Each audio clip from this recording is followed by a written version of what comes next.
future, talk radio will actually educate, inspire, and make you think.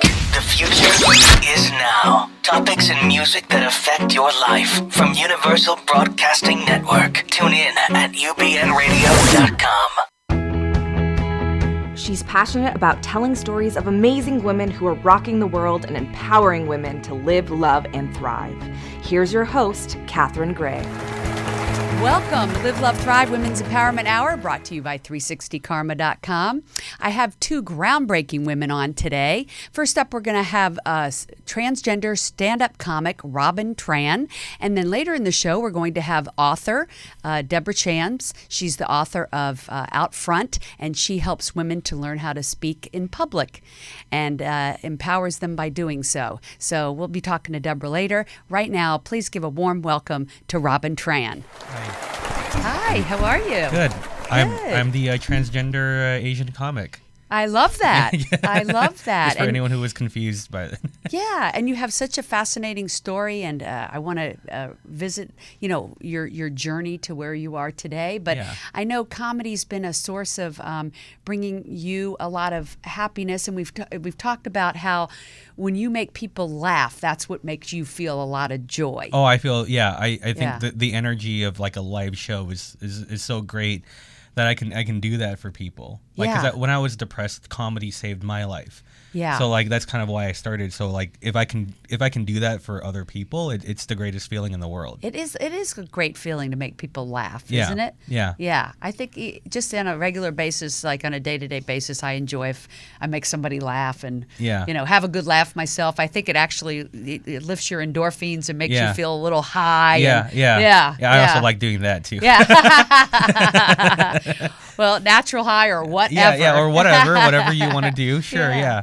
So tell me, I know it's been a journey to where you're at. You just turned 30, yes? Yes, I just turned 30, yeah. And you just started doing the transgender stand-up comedy a couple years ago, right? Yeah, I started stand-up comedy in 2012. And then in 2015, I came out as transgender.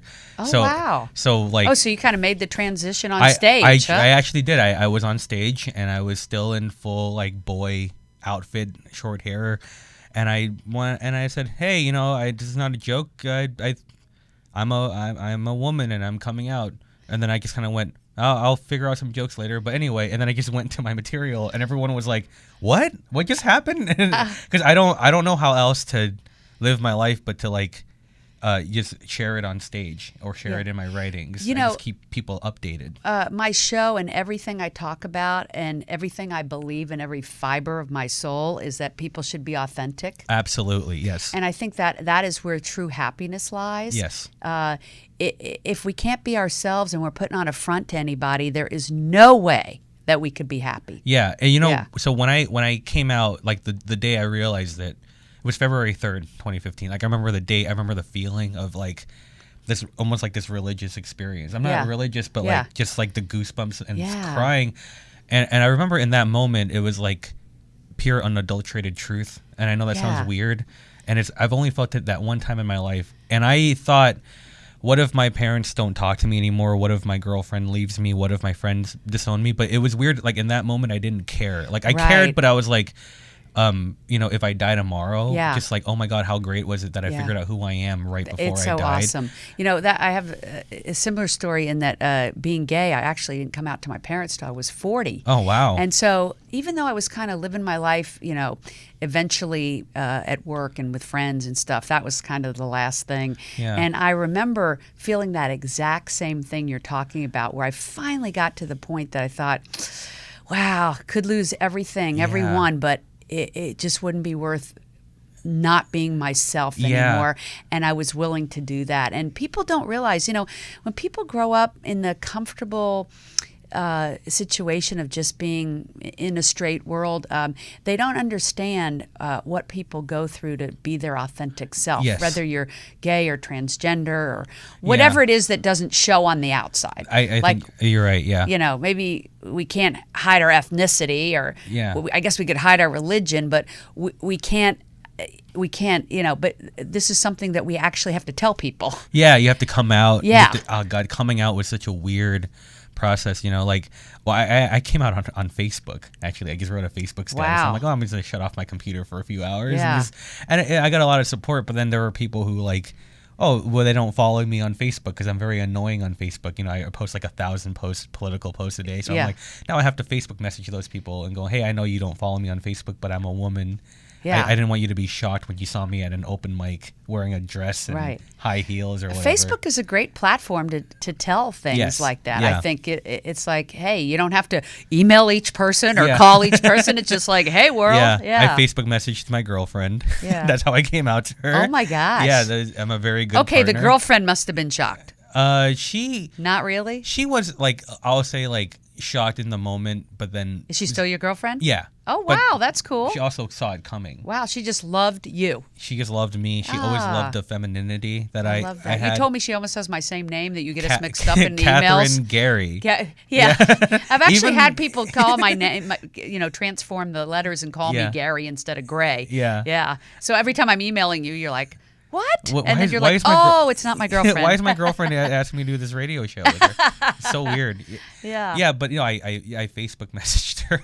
That's how we communicate usually, is through Facebook message before she comes home. Yeah. I'll say like, yeah, of course it's surprising, you know, like Yeah. she talks about it on stage too. She's also a comic. Oh, perfect. And yeah, she's talked about like, yeah, of course you don't see, oh, your boyfriend comes out as a woman. Right. But like we had talked about it, like we had fights about transgender issues before I came out. Right. Like she tried to get me to watch like Transparent, you know, and I was Yeah. like, why are they shoving this down my throat? Like I was very transphobic before Right. I came out. Oh. And she'd be like, why are you being so transphobic, you know? Yeah. And I'm like, how dare you call me transphobic? In some other lifetime, I probably could have been a woman. I'd Yeah. love to wear dresses and be called she.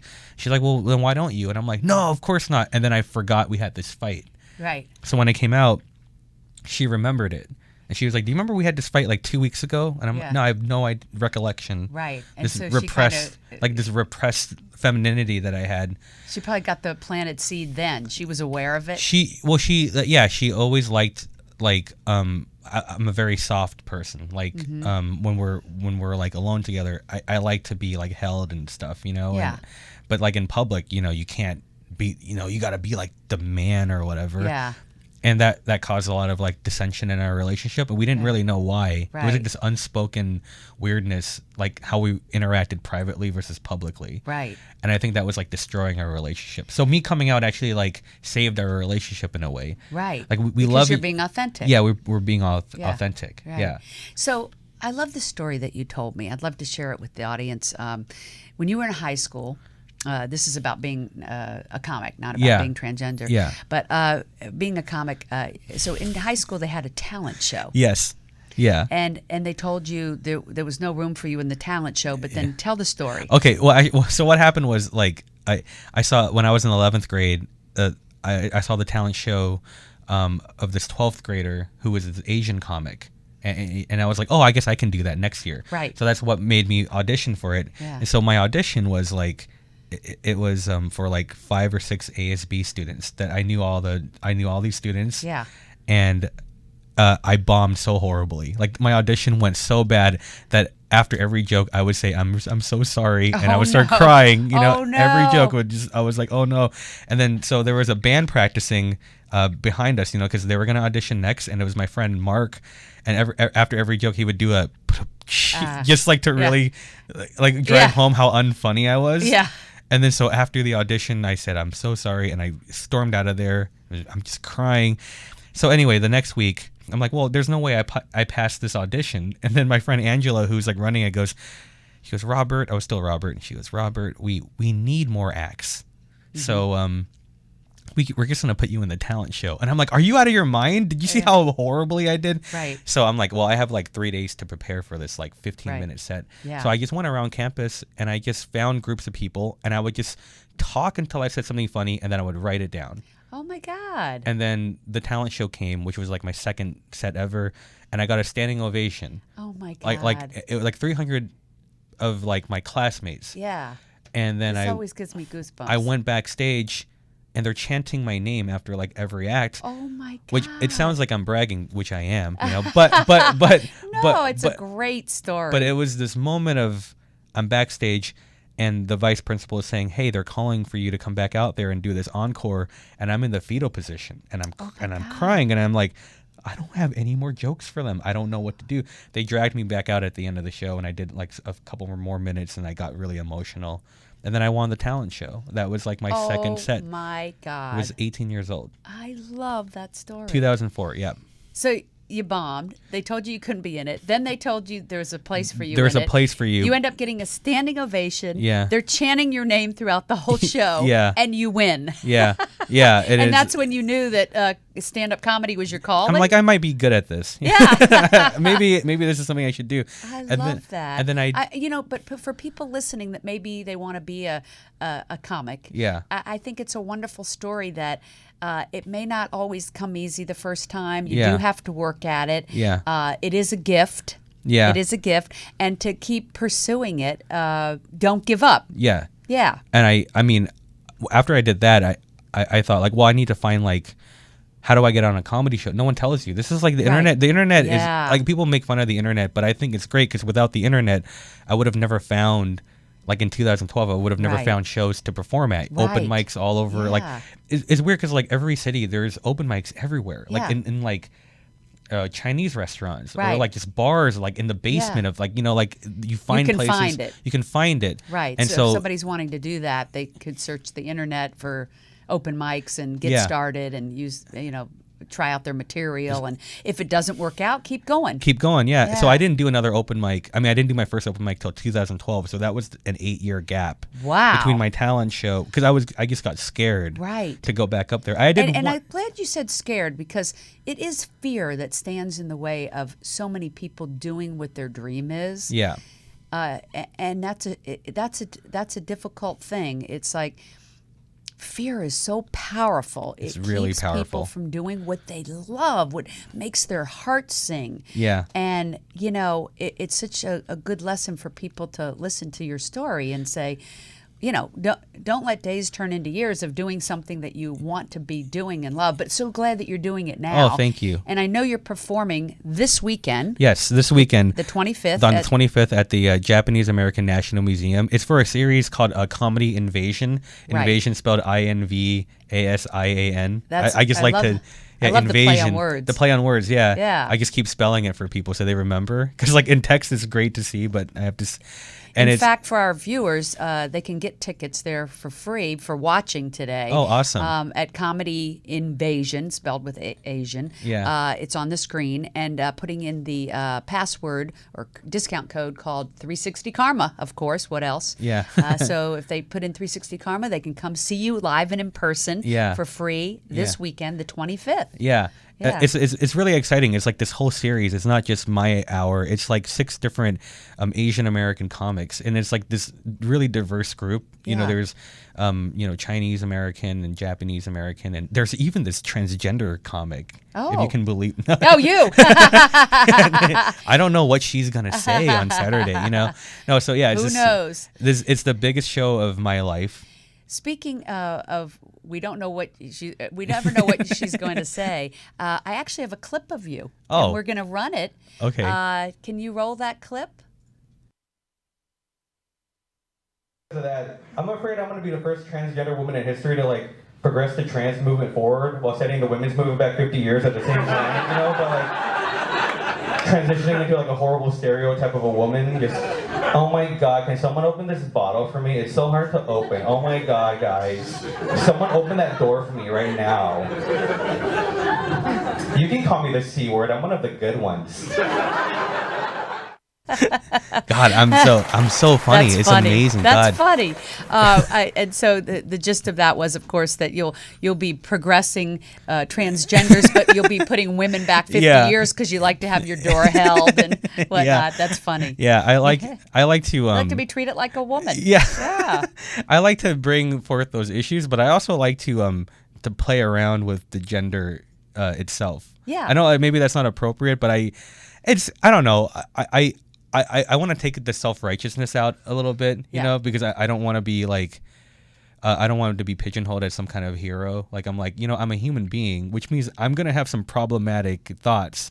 Right. You know what I mean? As and a it's human as a being. human being. So I feel like sometimes I think trans representation is great. You know, Yeah. we need more of it. But show that I can be a good or a bad person. You know, Yeah, because right. like You're a person. to always Nobody's be like, perfect. oh my god, what kind of heroic whatever is like, oh, that's a Yeah. lot of pressure. Oh yeah, you can't live up to Especially that. as None a, of us can. especially as a comic, where my Yeah. job is to like say some Yeah. things that make you go, oh my gosh, I can't Right. believe you said that.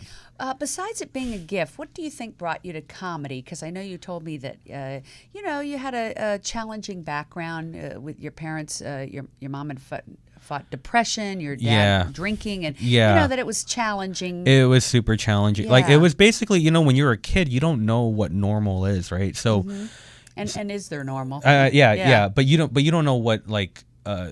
A healthy Yeah, relationship that's a would be. better Yeah. a better way of putting it. So, Yeah. the specific memory is like, 5:30 is on. I gotta watch Married with Children. Like it's the only half hour of the day where I feel like, I can laugh instead of feeling so crushingly depressed. Right. And then when I saw, do you think you also felt depressed, not only just being around that, but also just maybe not knowing who you were and not that's so interesting. Like there's so much to unpack. Yeah. Like through therapy and everything that I never even thought about that, and I think that you're right because when I was a kid I was very feminine for the first few years and then I suppressed it. right? So I'm like sure you said, you liked pink and you liked I loved just dresses. there was yeah. this pink carousel set at my cousin's house. Yeah. And it was on top of the refrigerator, and I was like this kid, and I just wanted to, and I kept reaching for it. And I was Yeah. crying because no one let me play with it. Right. It was like this really traumatic experience because they just kept saying, "You're a boy, and boys are not allowed to do this thing." And it's Right. like, why would you keep me as a 4-year-old from doing what makes me happy? And I Right. just didn't understand it. But I think also, in addition to that, it's also just genetic. Like I have this genetic predisposition of like having a bipolar disorder. Yeah. So today it's you got kind of like the manic phase a little bit. So Yeah. this is good. You didn't get the what's life even mean, man. Like if you had to see me last week, Yeah. I'd be a lot more depressed. It just Yeah. goes back and forth. Well, that's a hard thing for anybody. Yeah. Yeah. And comedy saved my life basically. Yeah. When Well, I saw they say a lot of comedians really do have that side of them that Yeah. is, a little depressed or dark or sad or whatever, and that's why they're drawn to comedy. Yeah. They find the humor in things to cheer themselves and other people up. Yeah. Would you say that's right? I think that's true. I think that Did you like making your parents laugh and stuff like that? Yeah, to bring yeah. some joy into the house. I had to like learn how to be funny like off stage, Yeah. like I had to like it made me happy to see other people laughing. Sorry, I lost my train of thought. yeah. What about your girlfriend? Do you make her laugh? Yeah, I hope so. No, we make I each think other laugh laughter- all day. And I think that always makes a great relationship. Yeah, me too. To me, that's essential. Yeah. I know my partner and I, we laugh a lot, and it's I wouldn't have it any other way. Like that's really important to me. Someone makes me laugh, and also that I'm able to make them laugh. And Yeah. I think it's an important part of a healthy relationship I to have agree. some laughter in the course of every day. Yeah, I just remembered what I was gonna say was like, I think though that there's a danger when comedians talk about depression where like almost like they glorify it. Yeah. And I've always hated that part of stand-up comedy. Not Right. always. I think when I first began, I kind of like. I was like in that world, like, oh my God, I'm such a tortured artist, Right. And it's like, well, if I become happy, it won't be funny anymore. And honestly, when I got help, and I like saw a therapist and everything, and I'm like taking care of myself, I Yeah. became a better comic. Right. Like the longevity and everything. I wish I didn't have depression. Like it's not Right. like this. Jim Jeffries said it once. It's not a badge of honor. Right. Like no. Yeah. Depression is horrible, and I Right. would love not to have it. Right. It is funny though, the dichotomy of that is something that is often in comedians. Yeah. Because laughter is the complete opposite, really, of depression. So it's kind of interesting that they get that juxtaposition of Yeah. Well, I think that like Those two. like laughter is like this burst of endorphins, right? But Yeah. that's different than happiness. Yeah. Like happiness is like this longer sustaining feeling that you don't need to laugh during. Right. So that's when I figured out how to like turn it off and turn it on. Yeah. Like when I realized I don't have to be funny all the time, I actually became a better comic. Right. Because I think There was no pressure. There's this pressure to like Yeah. always be funny all the time. Right. And first of all, you can't. How do you talk to people when you're always on? It's very stressful, Oh, yeah. Like if I was just cracking jokes and just Yeah. looking over to you, oh my God, does she think I'm funny? Yeah. It's like it would stress you out, and it would Right. stress me out that you're Right. not laughing, Right. And it's like, no, that's not a good way to be. No, you just be have to be yourself. Be a person Yeah. and be confident that you know how to be funny. Right. And the lighter you are, the easier it flows. Yeah. Yeah. I hope so. Yeah. I'm sure I've been hilarious so far. It's gonna be like a TED Talk on Saturday. You're gonna learn so much. Well, you know what? Every life has its ups and downs, and Yeah. your journey has been a tough one. So Yeah. But tell me, so I know there's a story about when you came out to your mom. Yeah. I saw that online. I know if anybody wants to see some of your acts, they're hilarious. It's on Robin Tran on YouTube. On YouTube, yeah. And tell me about coming out to your mom. Yeah. I mean, I got to be careful not to do the whole bit here, but the bit. I mean, the joke is basically that it was hard to come out to my mom emotionally, but more logistically because we don't really speak the same language. Right. Like, so it was like me just yelling like, "Do you know like born boy, brain girl?" And her going like, "What? Like, what is this?"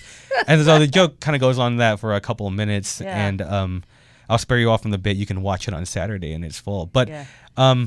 eventually she going, "Okay, I guess you girl," because like she didn't want me to kill myself, Like, Oh, that's sad. like, Yeah. but Right. she accepted it.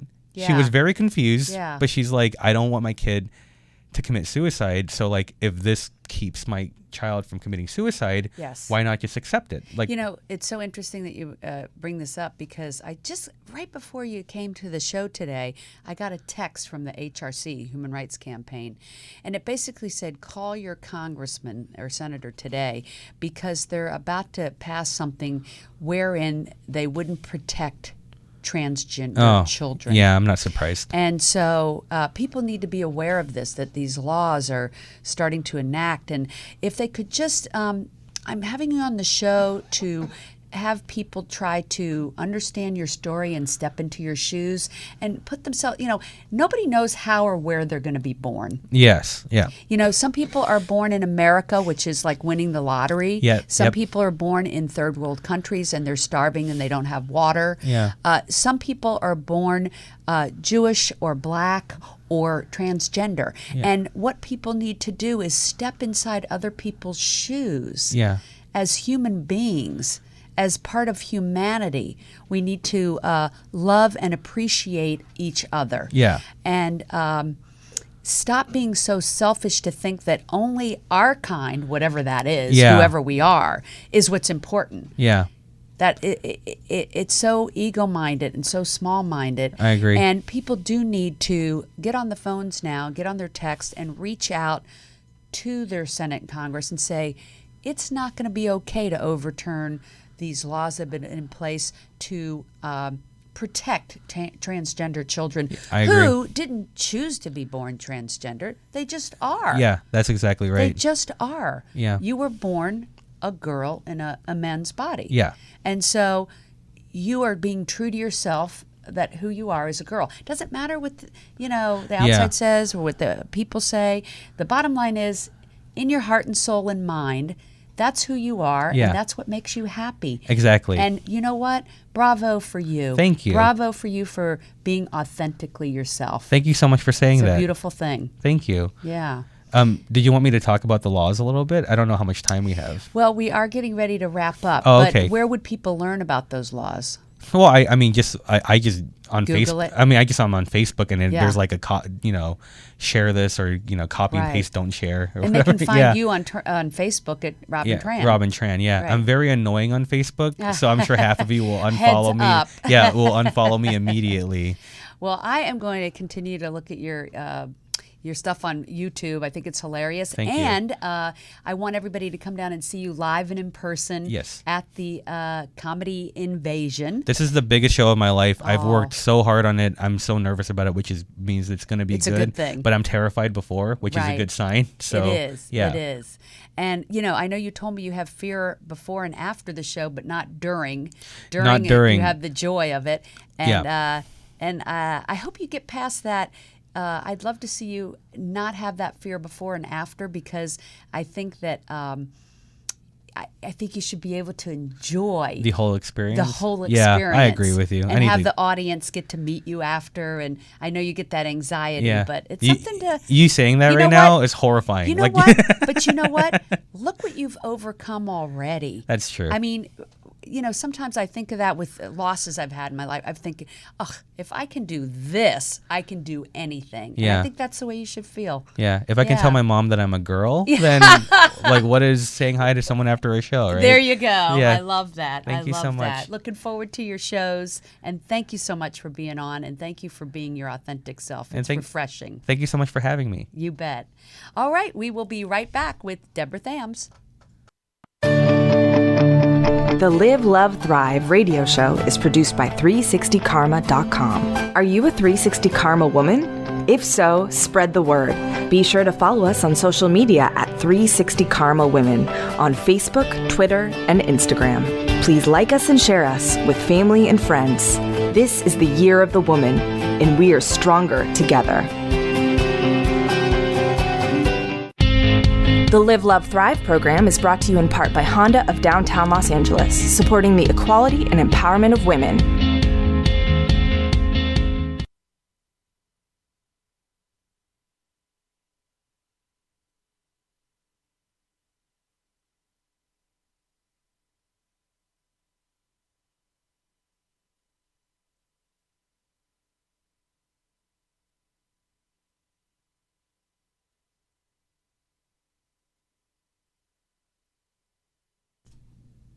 And we are back with Deborah Shames. Hi, Deborah. Hi. How are you? Good, thanks. Good, good.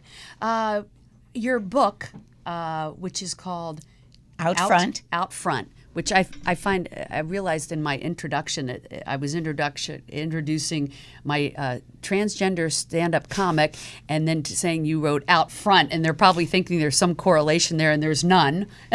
So Out Front is about actually getting women out front, Yes. which is a very important topic right now. You help women to learn how to speak publicly, Yes. Without fear.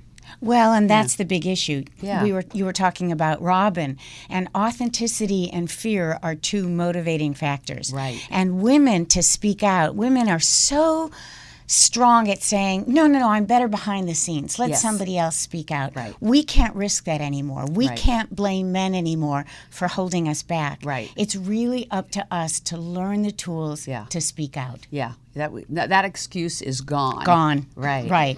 You know, it's so funny. You had shared with me that you were like a chubby little girl Yes. with no social skills, and Yes. it's like, really, Deborah, are you making this up? And I don't know how you got from there to here, but you know what? It's interesting because then people watching will say, "Oh, I was that shy person, and look at her. She's teaching other women now how to speak in public," which is fascinating. I was a director. I always worked behind the scenes. Yeah. And until I made films and received recognition and then had to do media interviews and be out front, I was terrified, just Yeah. like the other women. Yeah. And when I ever agreed to speak on a topic, every morning I'd wake up and I'd say, I can't believe I agreed to do this. Maybe I can get out of it. Right. And all those things that I hear from women, I Yeah. experience too. Right. It's interesting. And they say that public speaking is like one of the top fears of almost every person. Yes. So if you don't have that fear, you're actually in the way minority. They say it's 75%. I think for women, it's more like 90%. I think you're right. And Jerry Seinfeld has this great quote. He said, people would rather be in the coffin than delivering the eulogy. And that is exactly how fear of public speaking manifests itself. Yeah, I don't know about you. I'd definitely rather be delivering the eulogy. Me too. Just for the record.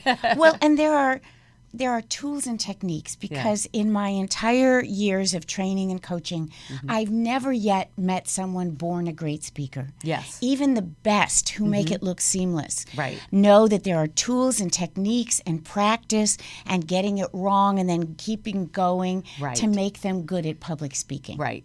Yeah, I believe that. And it's so essential right now more than ever Yes. that you're doing what you're doing because we need more women running for public office.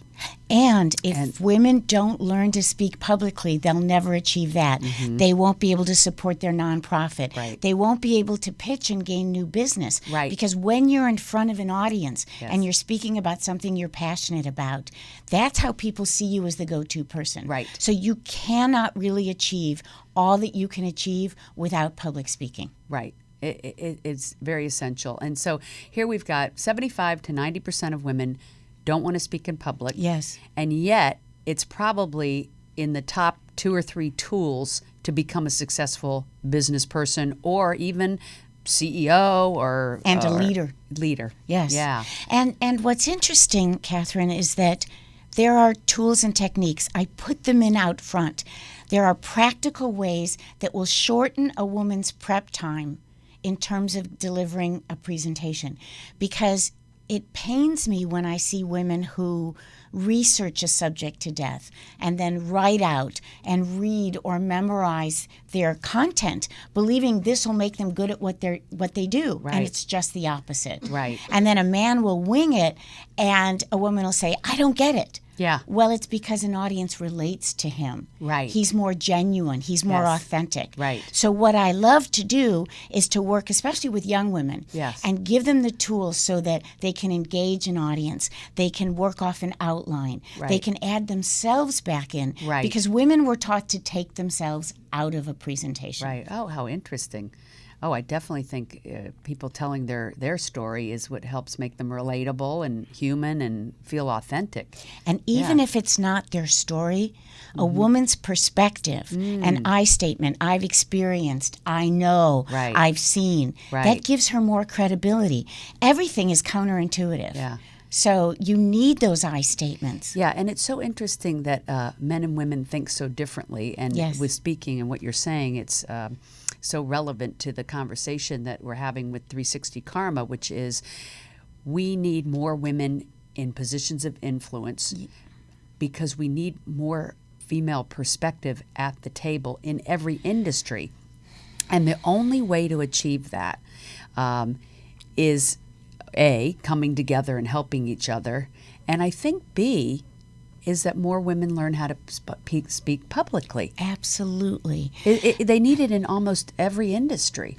And we are more than 50% of the women, of the business owners of this country. So And we're 50% going to college. But when it Yeah. gets to the C-suite, it's 8%. Yeah, And it's pathetic. I started a LinkedIn blog. My website is outfront.biz. And I'm constantly communicating through social media. And women hold themselves back. They do. They And get in their own way. We get in our own way because we have these myths. One of the things I do in the book is bust the myths, like we need to be perfect. Right. So or if we're not an expert, we don't deserve to speak on a topic. I think it's lack of self-esteem that it holds a lot of them back. Exactly what you're saying, because they think, who am I to speak? Yes. That's what they think. Yes. And they've had like amazing successes. And careers, exactly. Amazing careers. They have so much to offer to other people, and they don't have that self-confidence in themselves, that self-esteem to believe that they actually have something to bring to the table. But what they have to realize is they're holding back their gifts. Yes. They're I holding couldn't back agree more. how they're supposed to be serving here. And this is the difference between men and women. Okay. So Yeah. the way to get over that, Yeah. start in low ante environments. Learn a new skill, telling a story, for example, or adding your perspective. And then give a toast at a wedding, or sit on a panel, or moderate a panel, or go and give an introduction at a networking meeting. Right. Start small. Right. Because one of the things that ramps up anxiety is that women go months or years and then they decide to speak on their topic, whether it's Right. real estate or law or whatever, and suddenly the pressure is overwhelming. Right. Then they play it safe and then they crash and burn and say, see, I Yeah. told you I wasn't good at public Right. speaking. Right. And by starting in low ante and having a clear intention, Right. because intention drives everything. Absolutely. So right before you speak, don't tell yourself, oh my gosh, I need to go over all my content. What if I forget something? Recipe for disaster. Instead, Yeah. remind yourself of the one thing you want to achieve. remind yourself of your intention, and you're well on your way. You know, I've had two experiences with what you're saying. I was having an event, and somebody was getting ready to go up, and they said, "Oh, this is probably going to be the worst talk I've ever." And I said, "Why would you say that? You're brilliant. You've done this and you've done that, and you are going to go out there and do a great talk." And you know what? They changed their mindset and they went out and did a great talk.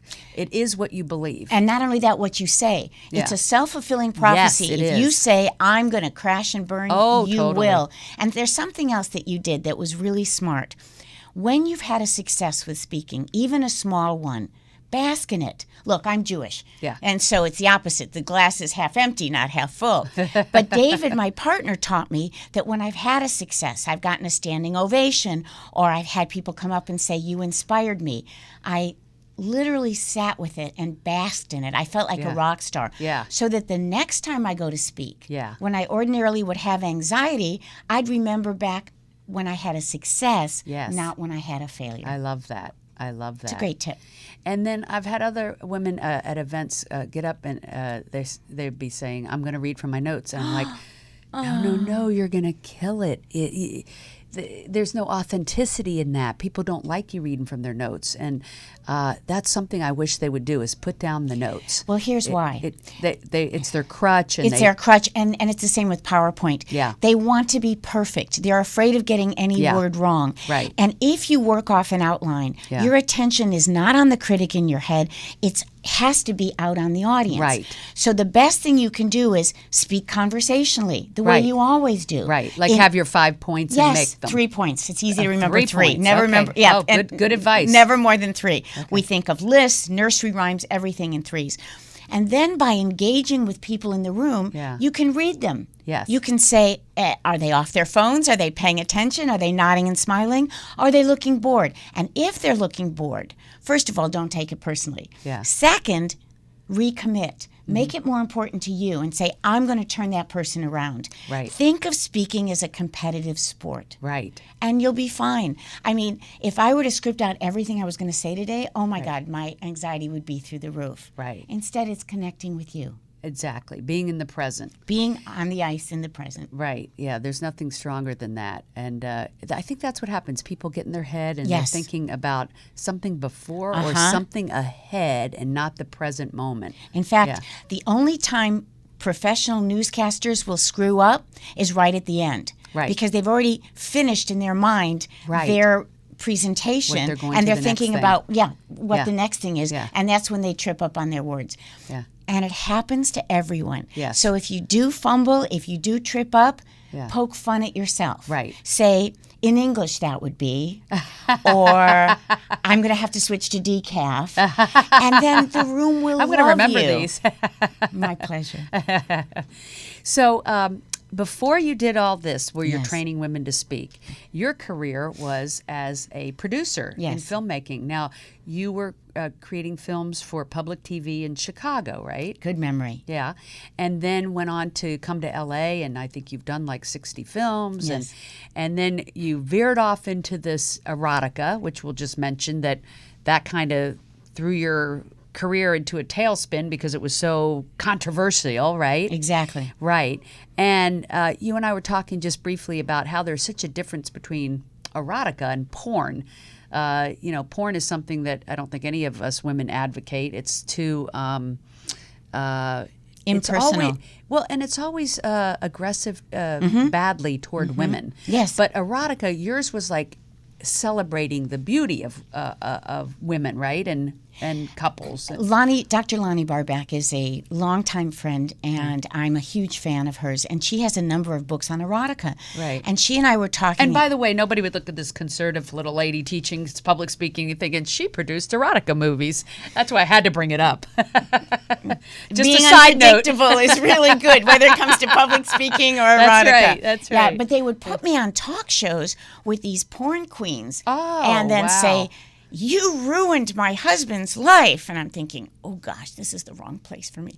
Yeah. But what we did was by adapting erotic stories where there's emotion and a relationship and foreplay and fashion and and all these wonderful elements that make it erotic, not pornographic. Right. No woman throwing her head back going, when you know she's faking it. And so I actually came from the Bay Area. That may be the best part of the show, folks. I came from When the Sally Bay Area met Harry yes. moment. Ooh, that's good. I'll have what she's having. I auditioned women Yeah. as actresses. Right. And I said, do you want to break ground? Because we're doing something very special here. Right. Right. And I'm very proud of what I did, but you were correct. It ruined my career as a filmmaker because suddenly editing facilities wouldn't rent me their facility. Wow. Boyfriend I had broke up with me. And Well, he was definitely not the right no, one. he wasn't the right one. In fact, the man I'm married to now went to the video store and said, do you have those Deborah Shames movies? And he goes, oh, yeah, she lives right up the hill. Oh, my and he gosh. rented my movies, and that's when he decided that he wanted to date me. Oh my gosh, I love that story. So actually there's a good ending to those stories. Absolutely. Yeah. Well, that's what I tell women. We learn from our mistakes. Right. If we can accept rejection and failure and not doing so well and keep going, like Robin, Yeah. the interviewee you had beforehand, that's the only way to get better. Right. That's the only way to become yourself. Right. Margaret Mead said, the anthropologist, only when she turned 60 did she realize this is who I am. I'm comfortable in my own skin. Yeah. And that's true for me, It too. does take a lot of people till they're older. And some people never Yeah. find their authenticity. They play it safe. Yeah. And is it safe? I mean, No. it's not. They think they're playing it safe, but it's really not safe not to be yourself. Well, I gave a draft of my book out front to my mom, who's always been my greatest supporter. And she said, you added the piece about erotica. Haven't you learned?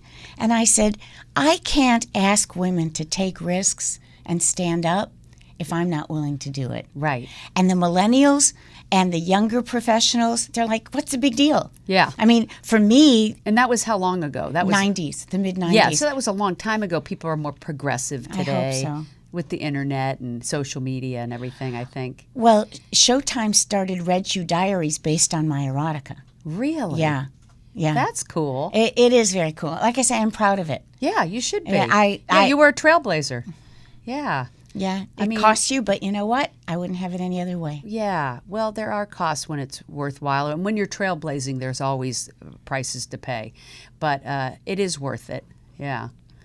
Yeah. So what's next for Deborah? What do you have? I know you put on workshops and... And I speak. I love to do keynote speaking. I love to get professionals and women who have missions in life, like running for office Right. or supporting their nonprofit, to learn to speak out in a way that they inspire and motivate other women. Right. That's really important to me. Right. And David and I wrote a book, Own the Room, before I wrote Out Front.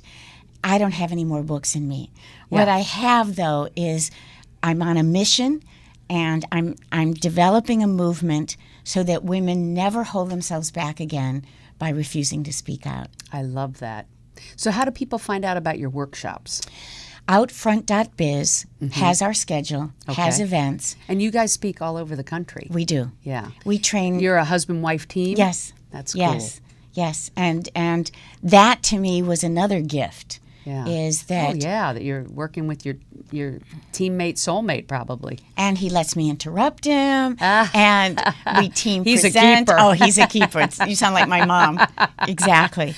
And anybody that has questions, in the book Out Front, which is on Amazon and Barnes & Noble, or you can buy it directly from our website, email me, text me. I'll Right. answer your questions. Yeah. I think your book is even on our website, 360karma.com. Good. Yeah. I'm a big proponent of, women speaking out. And, I do think that this is the one tool that just about every woman needs. I really agree. can't even think of any profession, really, that they don't need it. Even I mean, CPAs and actuarials Yeah. need to speak out now. And the Yeah. professional service industries like law, you have to pitch for services now. You have to network to bring in business. Right. So you're right. Even the editor, the proofreader of the book Yes. said to me, oh my gosh, I'm buying that book because I held myself back from class when I hope was you gave shy. her a copy. No. I think the publisher gave her a copy, yes. And so you're right. Every single industry, we need to speak out. And we want to encourage young women. Right. So if you have daughters, if you have nieces, get them into an acting class, an improv, a debate class. So they learn early on to use language and to speak out to be successful later. That's great advice, because we have to focus on the young women empowering themselves, boosting their self-esteem and their self-confidence. Wouldn't you agree that learning public speaking skills, not only do you have to hone your self-esteem and self-confidence, but it builds your self-esteem and self-confidence, right? It absolutely does. Yeah. I was a filmmaker and I was proud of what I did and a speaker coach, but until I spoke out, and it can be communication one-on-one. It doesn't have to be public speaking. Right. Until I spoke out, I never realized what a difference I could make. Right. When I was in public television, it was the same thing. I did videos to reach more of the masses. Yeah. It's the same whether it's a TED Talk or you're speaking in the community on your topic. You really have to speak out. And I encourage more women to do that. And also the tools that you're providing to women help them be able to speak on video, which has become really essential to almost any business. Websites, YouTube. Yes. Yeah, YouTube. You got to be out there. It's essential to building your search engine optimization, your social media. And so it is really important for women to speak. So a movement of creating more women, young women, middle-aged women, older women. You know, I've had women on my show that are in their 80s and they're out speaking. I love it. Beverly Hyman Feed, who has survived stage 4 cancer for 15 years, just did her TED Talk. She's a friend of mine that was on my show. She travels the country speaking everywhere, and she's 82 now. And I find that just such an inspiration. Yes. You know, so you're never too old to speak. That was my point. Yeah. Well, and we train Olympic athletes. Wendy Bolioli has a documentary coming out when her swim team was the only team to beat the Germans who were caught doping in the mid-'70s. Wow. And now there's a documentary out. So she wants to do more public speaking. Oh, that's We work great. with CEOs. Yeah. Women, men, it doesn't matter. They all realize. And one of the things that I love that you do is you help women, and I have a lot of women from nonprofits on my show. Exactly. Because it is mostly women that do create nonprofits, that you help them be able to speak to raise money. That's right. For their nonprofits. And I remember you telling me a story about helping Demi Moore raise money for one of her For Thorn. nonprofits. And then Julie Fleshman is CEO of the Pancreatic Cancer Action Network. She's a client. Lori Gangini is the CEO of Ability First in Pasadena.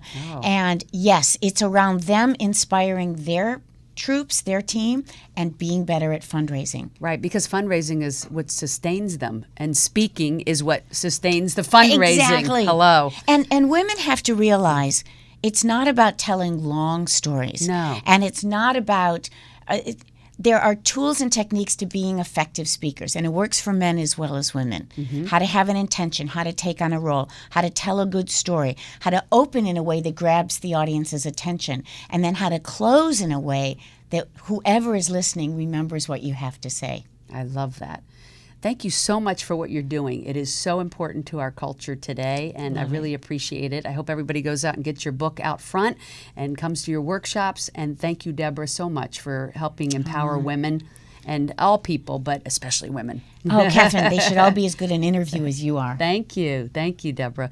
Okay, we will be back next week. Same time, same place, UBN. Please follow us on social media, 360 Karma Women, and on Twitter. And just make it a great week. Hugs and happiness.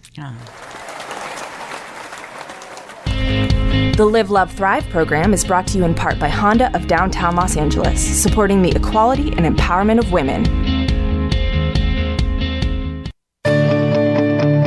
The Live, Love, Thrive radio show is produced by 360karma.com. Are you a 360 Karma woman? If so, spread the word.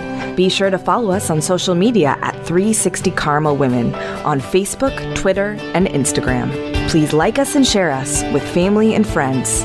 This is the year of the woman, and we are stronger together.